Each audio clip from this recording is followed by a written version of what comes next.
I now hand the conference to Mr. Vineet Mayer, Head of Investor Relations at Jubilant Pharmova Limited. Thank you, and over to you. Thank you, Stanford. Good evening, everyone. Thank you for being with us on our Q2FY22 earnings conference call. I would like to remind you that some of the statements made on the call today could be forward-looking in nature, and a detailed disclaimer in this regard has been included in the press release that has been shared on our website.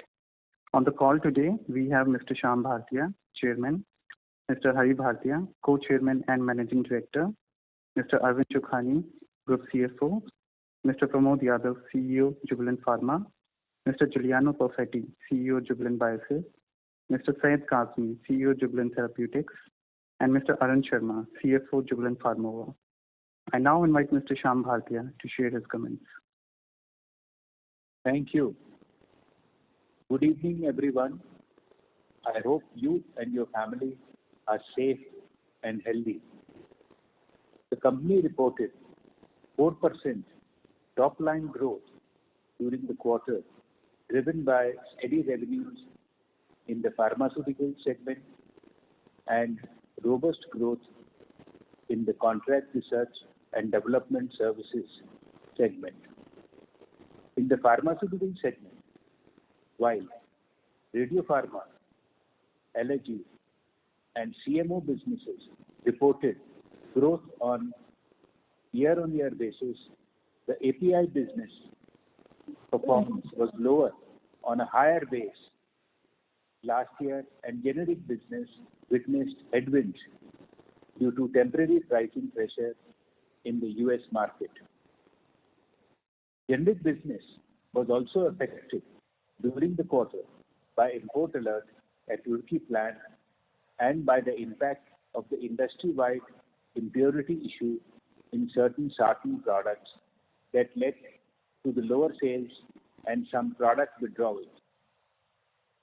In our contract research and development services business, we witnessed strong growth both year-on-year and sequentially, driven by continued strong demand from our customers for our drug discovery services. In proprietary novel drug business, our plans are on track to take one program to the clinic stage by the end of this financial year. Our strategic initiatives of API demerger is progressing well, and we have received consents from the bondholders and term loan holders and have filed the first motion in NCLT in September 2021. We expect to complete this reorganization by the end of this financial year. During H1FY22, we grew our revenues by 20% year-on-year and improved our EBITDA margins by 2.44% versus H1FY21 due to recovery of radiopharma business and strong performance in allergy, immunotherapy, CMO, API, and contract research businesses. I would like to mention that over the medium term, we have very strong growth levers in all our businesses. To drive growth in these businesses, the company will continue to invest accordingly. I would like to welcome Giuliano Perfetti, who has joined as the CEO of Jubilant Biosys Limited and brings with him over 2 decades of experience across businesses and global markets. I wish Giuliano all the best and confident that he would play a strong role in further strengthening and scaling up our contract research and development services business under Jubilant Biosys. With this, I hand over to Pramod to discuss the pharma business. Thank you, Mr. Bhartia. A very good evening to all of you. pharmaceutical revenue was at rupees 1,543 crore versus rupees 1,516 crore in Q2 FY21. Our radio pharma business witnessed improvement in sales year on year. However, pace of recovery during the quarter was affected by increase in COVID-19 cases in the US. I would like to mention that we continue to maintain majority market share in key products in this business. The Rubicil installations during the quarter were affected by the higher COVID-19 cases in the US. We remain, however, bullish on Rubicil given its unique benefit to the patients and have completed the doubling of Rubicil manufacturing capacity, which will enable continued growth in this product over the near medium term. Our NDA I-131 MIBG clinical trials, both for phase 2 and phase 3, are progressing satisfactorily. Radio pharmacy business witnessed steady performance year on year. However, volumes were somewhat impacted during the quarter due to ebbs and flow of COVID-19. Our aggressive turnaround plan is on track to grow top line strongly with new customer wins, expand network to service newer geographies, and enhance cost and procurement efficiencies. And we have witnessed positive outcome over the last 2 quarters. The allergy immunotherapy reported robust performance both year on year and sequentially, with strong recovery from COVID-19, backed by healthy growth in revenue resulting from volumes higher than pre-COVID levels. In our CMO business, we witnessed year-on-year growth in revenue, driven by continued strong demand from customers as well as due to COVID-related deals.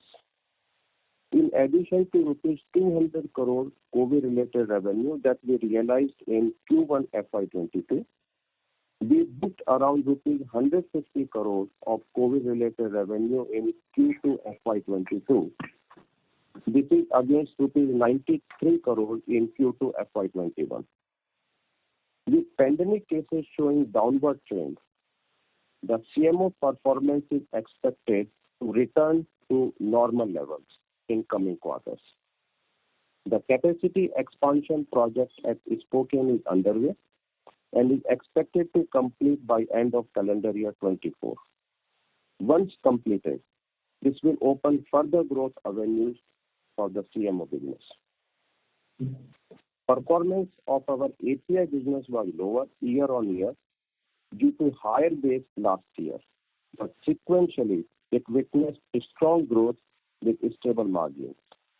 We expect this trend to continue, though of late we are seeing price increase for some of key starting materials being imported from China, as well as increasing solvent and utility cost in India. We expect this cost to be passed through finished goods prices. We are also reducing our dependency on imports from China for KSMs by developing them indigenously. Our API business demerger, as mentioned by Chairman, is underway, and once completed, it will create a robust platform that provides end-to-end services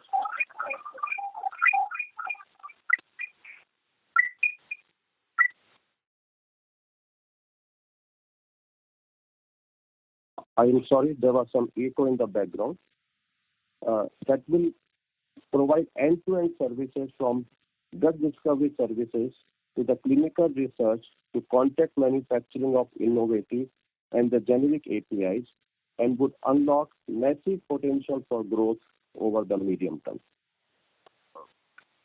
Our generic business reported lower revenue and profit during the quarter due to several factors such as pricing pressure in the US market, lower volumes due to import alert at the Roorkee plant, and industry-wide import issue in sartans that led to voluntary withdrawals. This was partly mitigated by higher remdesivir sales.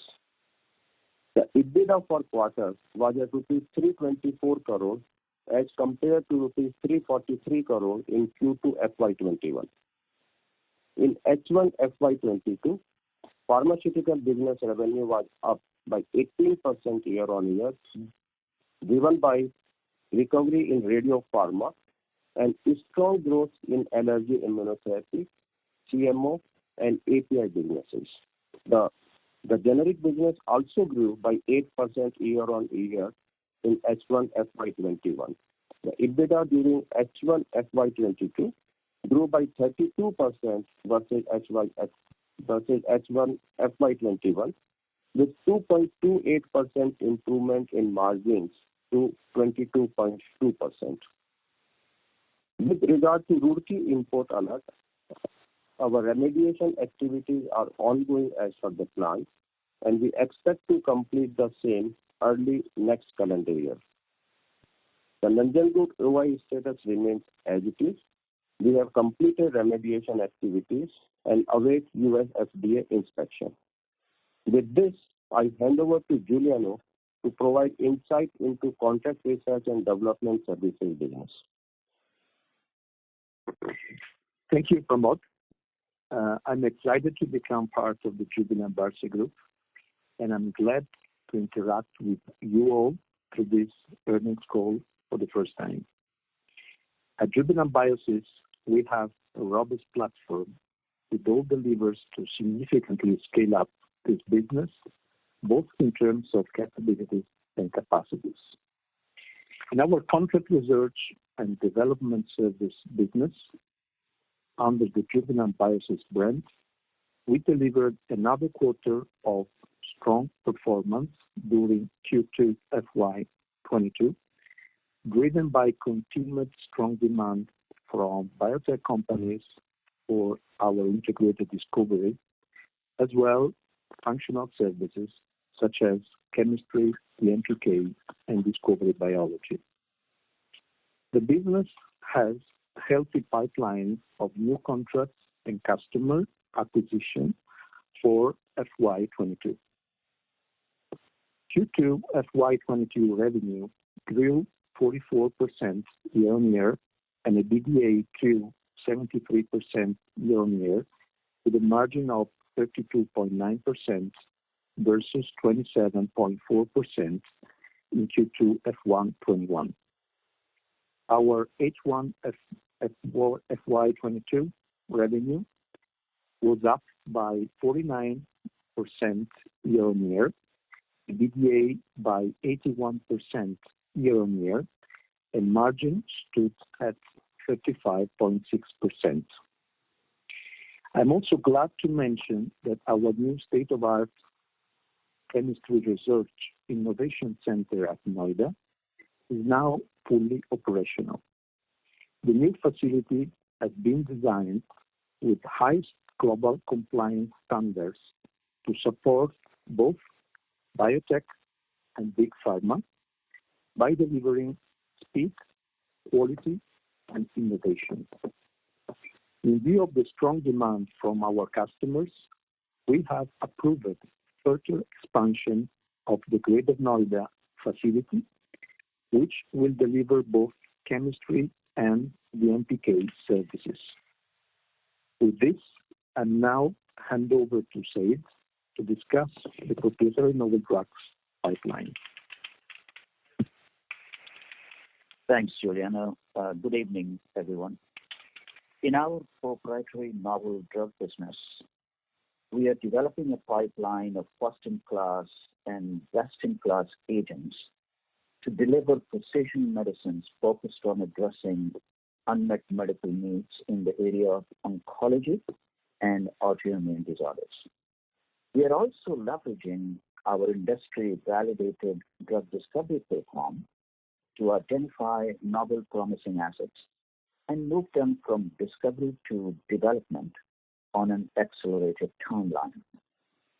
Our first-in-class LSD1 HDAC6 dual inhibitor addresses multi-billion-dollar market segments in both hematological malignancies and solid tumors, and has successfully completed pre-IND meeting with FDA with a goal to file the IND by end of calendar year 2021 and initiate first-in-human clinical studies in early 2022. 3 more programs are following this lead. A first-in-class PAD4 inhibitor targeting autoimmune disorders such as rheumatoid arthritis, subsets, as well as metastatic cancer. A differentiated PRMT5 inhibitor with potential best-in-class profile, which uniquely shows both blood and brain exposure, and therefore can address brain tumors like GBM and brain metastasis, and finally an oral brain penetrant PD-L1 inhibitor, first ever potential checkpoint therapy for brain tumors. We anticipate the submission of additional INDs by the end of 2022. In our proprietary novel drug business, we are developing very high potential assets that have attracted significant interest from institutional investors and strategic partners. The company is working towards creating shareholder value in this business through an external capital raise or potential partnering with major global pharmaceutical companies. With this, I now hand over to Arun to discuss the financials. Thank you, Syed. A very good evening, and I thank everyone for taking out time and joining us on our quarterly earnings conference call. I would like to highlight the company's financial performance for the quarter and 6 months ended September 30th, 2021. For quarter financials, revenue from operations during the quarter was at 1,657 crores as compared to 1,591 crores in Q2 last year. Pharma revenue stood at 1,540 crores versus 1,516 crores in Q2 FY21, while contract research business reported revenue at rupees 108 crores as compared to 75 crores during Q2 FY21. Reported EBITDA during the quarter was at 344 crores as compared to 353 crores in Q2 FY21, with a margin of 20.8% versus 22.2% in Q2 FY21. Depreciation and amortization expenses during the quarter was at 100 crores versus 85 crores in Q2 FY21. Finance cost during the quarter was at 35 crores versus 46 crores in Q2 FY21, a reduction of 25% year-on-year. Reported PAT during the quarter was at 143 crores as compared to 147 crores in Q2 last year.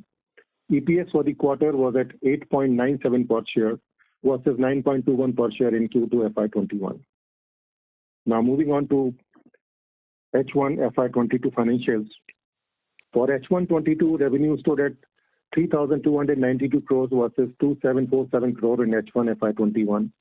Pharmaceutical revenue was at 3,085 crores versus 2,612 crores in H1 corresponding year. The contract research and development service revenue was recorded at 196 crores against 132 crores last year. The reported EBITDA for the period was at 723 crores versus 536 crores in H1 FY21. Depreciation and amortization expense was at 188 crores versus 167 crores in H1 last year. Finance cost stood at 69 crores versus 94 crores in H1 FY21. Average blended interest rate at H1 FY22 stood at 4.62% versus 5.17% in H1 FY22.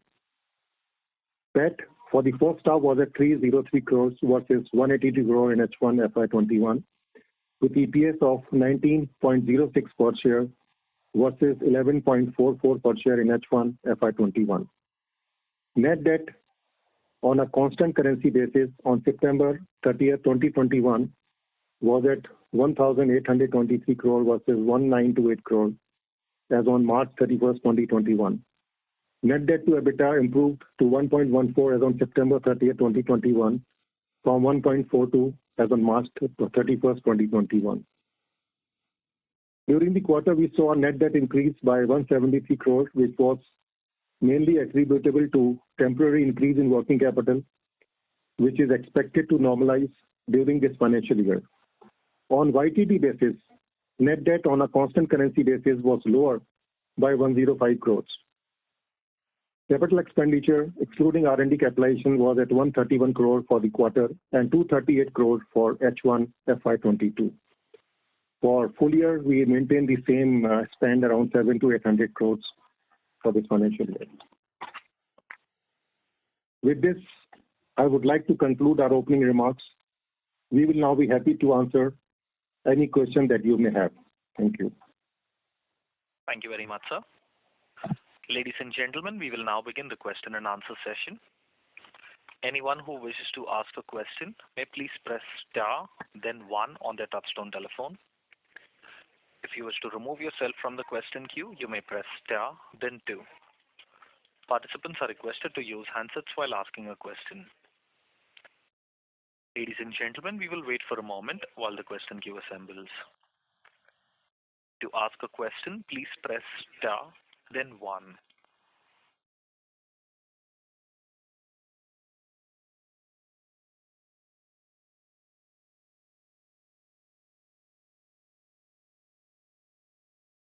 Participants who would like to ask questions, please press star, then 1. The first question is from the line of Rahul Veera from Abacus. Please go ahead. Hi, sir. Congratulations on decent set of numbers. Sir, just a couple of questions from my end. Even though we executed a couple of CDMO contracts in this quarter, in terms of margins, sir, we are on the much lower side. Usually with CDMO contracts, we've seen the margins being on the upper end. I understand our radio pharma business is not yet fully back to the 2019 levels. But even after that, after considering that, the margin is still at 20%, is much lower. So can you throw some light here? Thank you for your compliment. This is Pramod here. So the margins in CDMO are little lower because of two reasons. One is that the CDMO deal value in comparison to previous quarter, in this quarter was slightly lower. And in our CDMO business, we also include the API, where we mentioned that for some of the sartans, there was the product withdrawal. So that impacted the margin for the quarter. Okay. Sir, once our specialty pharma, that is radio pharma, comes back to normalization, do we see our margins moving close to 25% plus?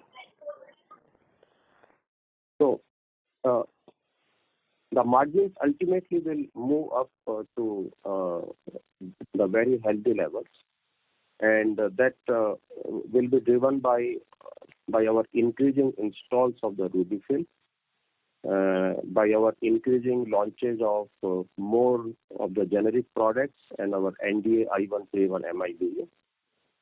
And as the COVID continues to get normalized, overall those dispensings will increase because the elective diagnosis will come back to the normal level. So yes, the margins in the near term, like in the next 2 to 3 years, will bounce back to very healthy levels. Thank you. We've lost the line for the current participant. We take the next question from the line of Vishal Manchanda from Nirmal Bang. Please go ahead. Thanks for the opportunity. Excuse me, this is the operator. I'm sorry to interrupt. Sir, may we request you to use your handset, please? We can't hear you that well. Am I audible now? Yes, thank you.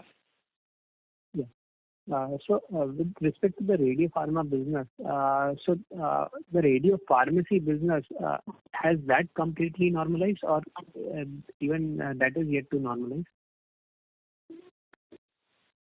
This business in the month of April and May had almost normalized, because during that time the number of COVID cases in US had gone down substantially. However, from the June onwards, the COVID again started increasing, and June, July, August, September were the months where we were impacted by COVID.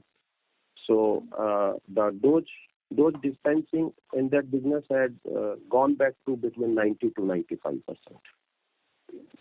But from the last 1 week, we are again seeing the overall better trend in the US. So let's keep the fingers crossed. Okay. And just want to understand the margin impact of the decline in radiopharmacy business. So at a gross margin level, it would be a healthy business. So all that you lose would kind of come out of the EBITDA. Is that right to assume? So we have been mentioning from the last two calls that we have put the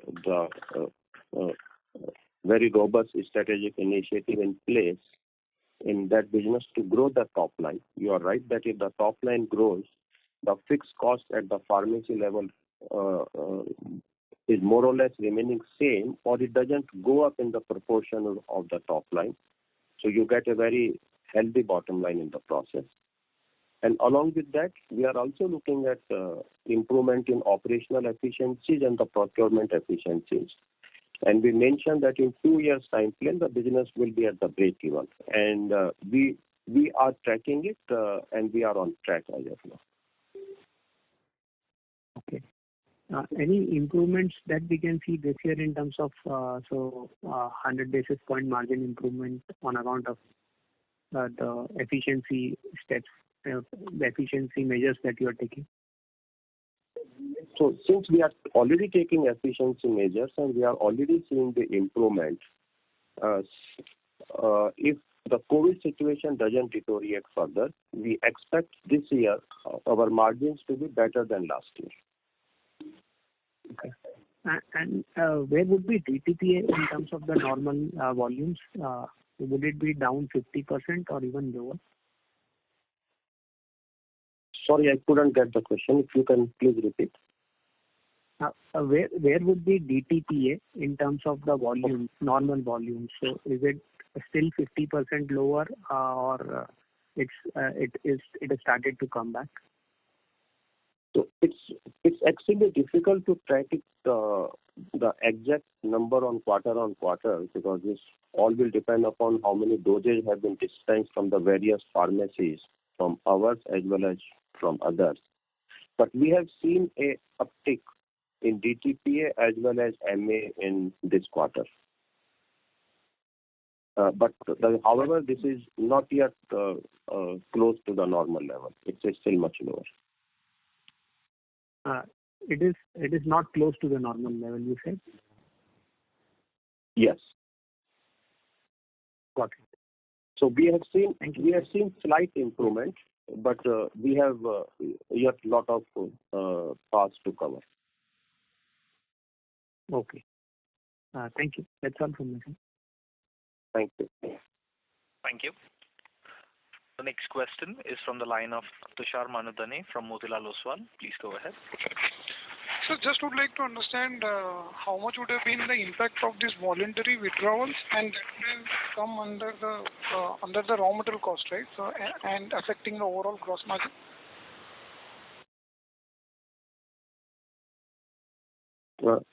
It will be difficult to mention the exact amount that how much has been the impact. But if you can see our overall EBITDA margin in comparison to the previous quarter has gone down by about 2 to 2.5%, though the revenue is more or less same. So that much of the impact majorly has come due to these withdrawals, as well as the import alert into the generic business and overall US pricing pressure into generic business. So at least going forward, while this withdrawal will not have... Excuse me, this is the operator. I'm sorry to interrupt. So your voice is not very clear. May I request you to use your handset? Am I audible now? Yes, it is. Thank you. Okay. So just for taking this further now, is this withdrawal exercise more or less done, and so will not have this impact in the coming quarters, or that will still continue? So the withdrawal is done. but we will take about we will be back in the market in the next quarter. Got it. So broadly, basically trying to understand how the gross margin will, have the trajectory going forward.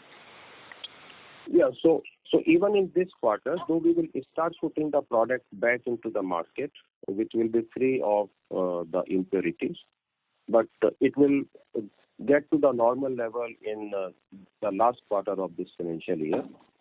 So we will also see some impact of that in Q3. Got it. Thank you. Thank you. The next question is from the line of Tarang from Old Bridge Capital. Please go ahead.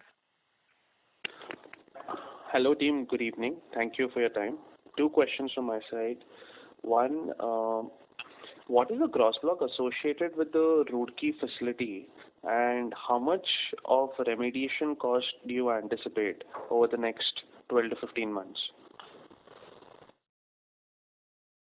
So your first part of question I missed. If you could please repeat again. What is the gross block associated with the Roorkee capacity? Okay. So when you are asking the gross block of the Roorkee capacity, means exactly what is that you are asking? The value of the gross block associated with the Roorkee plant. I think, Pramod, it's about the fixed assets. So I think Chris will be able to answer. You can answer the second question. Yes, Chris or Arun, would you like to answer? Yeah, let me look that up and I'll have to get back to you. Okay, so till he looks at, I can answer the second question, which you are asking about how much could be the remediation cost. We had already incurred quite a lot of remediation cost while we were taking actions on the warning letter observations. The observations which have come again in the last audit, because of which we have got the import alert, they require more of the some of the changes in our SOPs and the training to the operators and that kind of the remediation efforts, which really doesn't incur much cost. In fact, much of the remediation cost. It's nowhere material. Okay.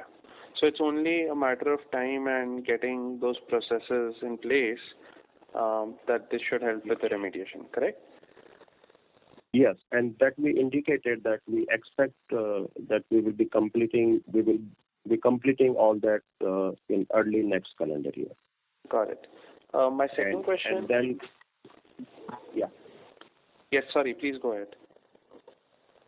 No, I was saying that then we will let the FDA know, and then we will have to wait for the FDA to come and audit us. Okay. My second question is relating to the CRDS business.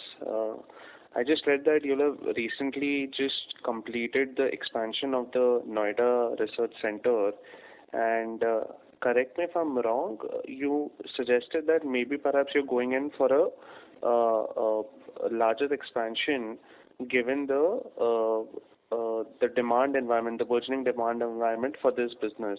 Would that be accurate? So I request Juliano to address this. Yes, I'm here. So that's accurate. The capacity expansion I was referring to has been completed, and commercial operations commenced from September 2021. Then I mentioned further expansion we plan to do for the MPK and chemistry, and this will start generating additional revenue from first quarter 2023 on. Sure. So Julian, just wanted to check, are these new campaigns that you're getting from your existing customers or new customers that are approaching you? Yes, our current customer base is strong, and so we're leveraging existing customer as well, further developing the customer base. I'm sorry, please come again. You're saying that you're getting new projects from your current customers, or is it really a mix of both? We are leveraging our existing customer base, which is strong, and at the same time, we are continuing to further expand this customer base. Okay. Thank you. That's it from me. I just wanted the gross block number. That'll be helpful. Thanks. Thank you. The assets at Roorkee, the net assets at Roorkee are 35 million net book value. You are not audible, Chris. The net book value of our assets at Roorkee are 35 million. Thank you. We take the next question from the line of Rahul from Abacus. Please go ahead. Hi, sir. Sir, a quick question from my end. Any other CDMO contracts from the COVID that we are forcing? So we continue to explore the possibilities and the opportunities. And as and when we will be concluding any of the contracts, we will be informing about that. Sure. So as of now, CDMO will largely be running on the previous old contract, which are relatively low margin business. Is that correct to say? No, let's not say low margin. Even our the normal business in the CMO also had a very healthy margin. They started looking at a little less in comparison to much better margin into COVID-related deals. So yes, the COVID-related deals in Q3 and Q4 are not. So we had mentioned that the business will be coming back to the normal level. Sure. Sir, quick question on the Jubilant Biosys side. Since we are entering in the clinical stage, are we looking to raise any funds, sir, out there? Sorry, could you kindly repeat, please? Yeah, in the Jubilant Therapeutics and the Jubilant Biosciences, are we planning to raise any funds in either of them? Let me answer this. This is Hari Bhartiya. Sure, sir. As we have explained in the past, that in the therapeutics, we are looking to raise a crossover round for our projects which are going into clinic. In Biosys, we have no plans of raising funds right now. Sure. Fair point, sir. Thank you so much. This is helpful. Thank you. Thank you. The next question is from the line of Runjhun Jain from Nirmal Bang. Please go ahead. Thank you for the opportunity. Sir, just one clarification. So when this, sorry to ponder on this again and again, but when we got this import alert in the month of July, in the press release we have mentioned that there is not much impact on non-exempted portfolio. So we have stated that it would be less than 3% of the revenue. So what has changed, and or if you can quantify the impact in this quarter, and it is likely to continue for next at least 2-3 quarters going forward also? So for the non-exempted product, we had mentioned that there are the 3 conditions which FDA has put on us, which we have to comply with.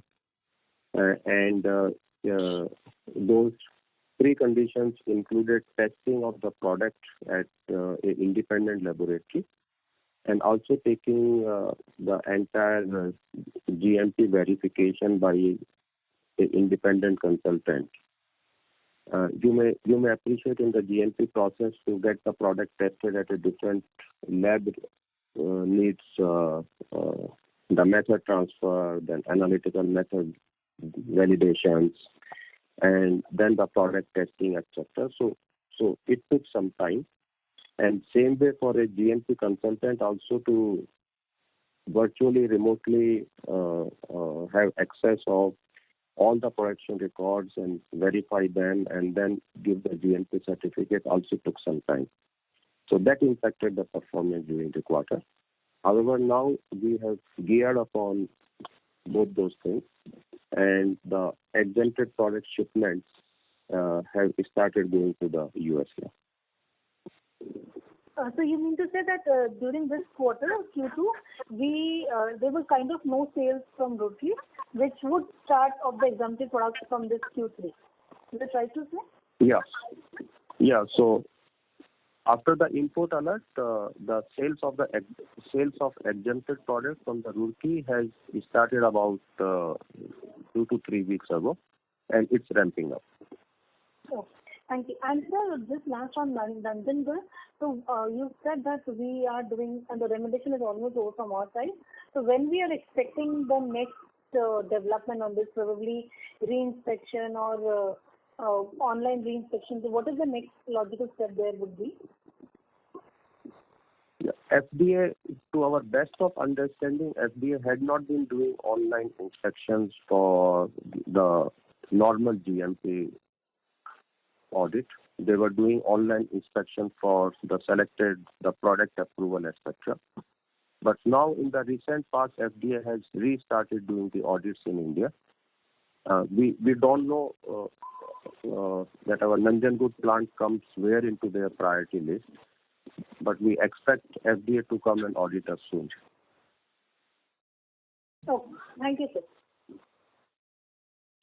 Thank you. The next question is from the line of Alankar Garude from Macquarie. Please go ahead. Hi, good evening, everyone. So my first question is, amidst lower sartan prices, what were the drivers for the strong sequential growth in the API business?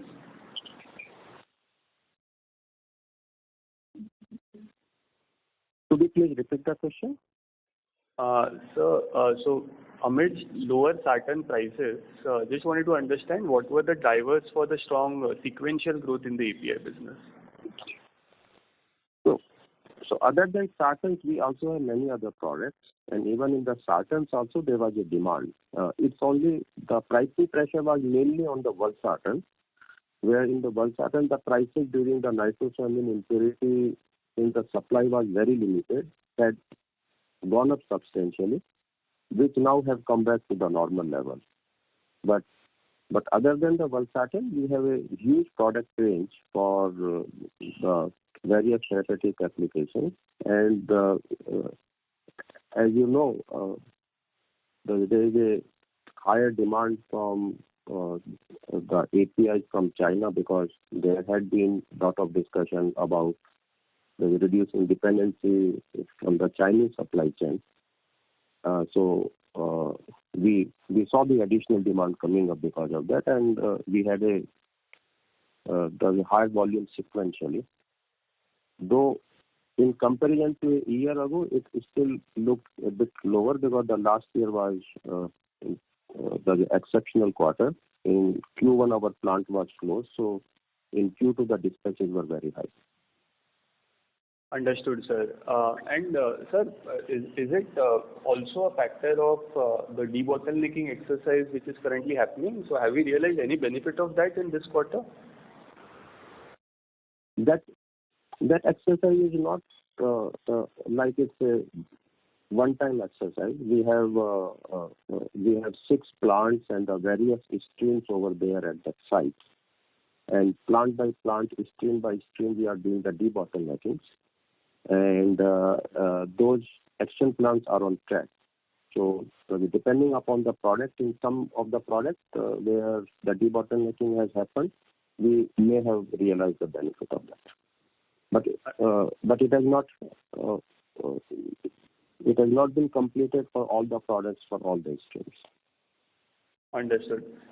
So my second question is, you spoke about higher KSM and solvent prices and your ability to pass it on to consumers, the customers. Can there be some lag in passing on this higher input cost?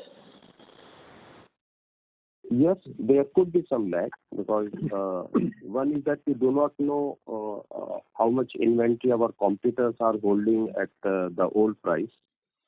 So the customer may take time to negotiate and give us the revised price. So it could be lag, but in the API business we have seen that whatever is the cost increase, generally it gets passed on into the finished good prices. Understood, sir. And so just maybe a small follow-up there is, so these issues specifically pertaining to the China power outage problem, that could continue in this third quarter as well. So would it be fair to assume that the higher prices which we are seeing right now, those could continue in the third quarter as well? We will start seeing the impact of higher prices. Some impact we will start seeing in Q1, and we will see more impact in Q4 because we also are holding some inventory of the raw materials. But yes, in some part of Q3 and Q4, we will see impact of those prices, and we have to make the assessment how much we will be able to pass on. As of now, we expect we will be able to pass on complete increase with some lag. Sure.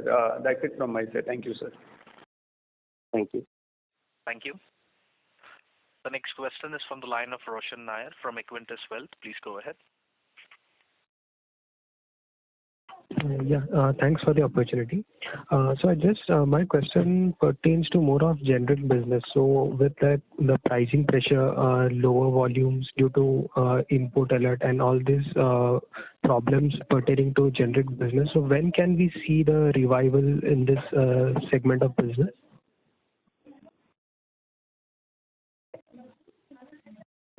So let me try and address that in few parts.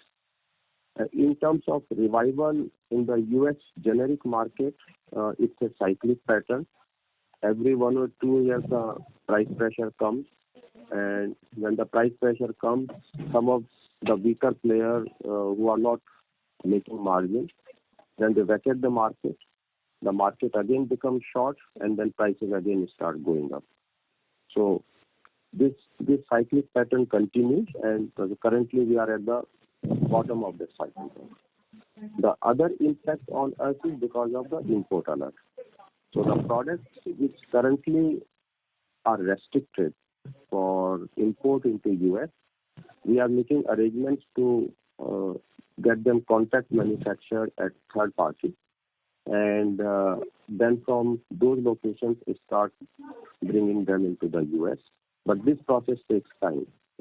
Generally, the process takes about 8 months to 12 months. For the products which are exempted, that, as I mentioned earlier, that we are streamlining the issues, and we have started supplying the products to the US market. And the fourth and last is that we don't expect that import alert should last long. We are hopeful that in the next audit, we will be able to get this import alert lifted. Once that happens, then anyway the situation becomes normal. Till then, whatever capacity we are having, we are also trying to maximize that capacity for the non-US markets. So we are taking the various initiatives to minimize the impact to minimize the impact of this import alert. Okay. And my other question is relating to the capacity expansion at Rubifil manufacturing capacity. So when can we expect the ramp up, or in the first year, what would be the percentage in terms of ramp up of the facility? You are asking for Roorkee or for US? The one which saw the doubling of manufacturing capacity. So we had almost doubled the capacity in the Cadista in our US dosage form facility, and in my speech I mentioned doubling capacity of the Rubifil in at our Montreal facility. Your question is for which business? The US one. US one. Yeah. So the capacity, whatever the investments we have made in that is now available. And as I mentioned that we expect to put the sartans back in the market towards the later part of this quarter and ramp up into the next quarter. This increased capacity will help us quite a lot to get much better market share in FY23 in the US market. Okay. All my other questions are answered. Thanks a lot for the opportunity. Thank you. Thank you. A reminder to the participants to ask the question, please press star and then 1. The next question is from the line of Vivek Gupta, an individual investor. Please go ahead. Hi, thanks for the opportunity. So probably some of the questions are answered earlier, but a couple of questions still are left in my queue to ask. So first one is, I see that the trade receivables are towards the higher end during this quarter, along with the inventory. So what would be the reasons for it? The inventory is higher because of these few of the disturbances we talked about the market withdrawal or the import alert, where we had continued the production of the exempted products, but we were in the process of fulfilling the conditions of the FDA, and so that as soon as those conditions are fulfilled, supplies can go. So that was the reason on the inventory side. On the trade receivable side, I'll say that it may be only the timing and the product mix impact. Okay. So one more request I would like is, I find there are no exchange filings coming from Jubilant Pharmova side about the updates, and it is only at the time of results that you mention all the details in your presentation. So it would be great if we have some intermediate press releases to better understand what is going on from the company's business perspective. So the other question is, go ahead, please, sir. Yeah, I'll say whenever there is any material event, which as per the requirement we have to inform, we ensure that information goes to stock exchange. Just to quote with an example is, recently you mentioned in the presentation citing that you have submitted to NCLT about the reorganization scheme for this Jubilant generics with the Jubilant Pharmova. There was no exchange filing corresponding to the same. It was done in September, I suppose. Correct? I think there was an exchange filing. We have Arvind on the call. Yes, that's right. We have Arun on the call. Can you? Yeah, we did the filing on the relevant date also. It was done, Vivek, at the time of the last quarter results announcement, and it was very well covered with a proper exchange filing, Vivek. You might have a look at that. No, that is fine. I'm talking more from the NCLT submission perspective. In the last on call, steps. These are the intermediary steps. There are yeah. So these are intermediate steps. There are 5 or 6 steps in the path, as you know, Vivek. So when we informed in the first quarter results, along with the exchange filing, and we announced public announcement, in that it was clearly mentioned, and we can share that with you, that announcement, and you can get that from the stock exchange website. It details all the steps and procedures. This is just an intermediate update we are giving in the journey, and it said that it will be effective of 1st April next year, and there'll be all kind of processes that will run in the meantime. Yeah. Thank you. The next question is from the line of Jay, an individual investor. Please go ahead. Hello, sir. Congratulations for decent set of number, and I believe with the kind of product and management bandwidth we have got, we will be able to pull up the show. A couple of questions, sir. One is on Europe foray for Rubifil, and second one is on if you can show some lights on Sophie Biotech partnership. How is it going, and do we look at increasing stake in Sophie Biotech? And third one, as probably there are many management interviews being done by the various business channels. So I could hardly see our management coming on the business channels and discussing the business updates. So if you could do it more frequently, would be helpful for individual investors. Thank you, sir. Jet, thank you for the compliments. And your third point which you made is duly noted, and we will take the necessary action on that. On the two of the questions on the RubyFill Europe, so we got the approval in the RubyFill Europe and we have started doing the installations in the Europe as well, other than the US and Canada, where we have been doing earlier. So that's an additional geography which we have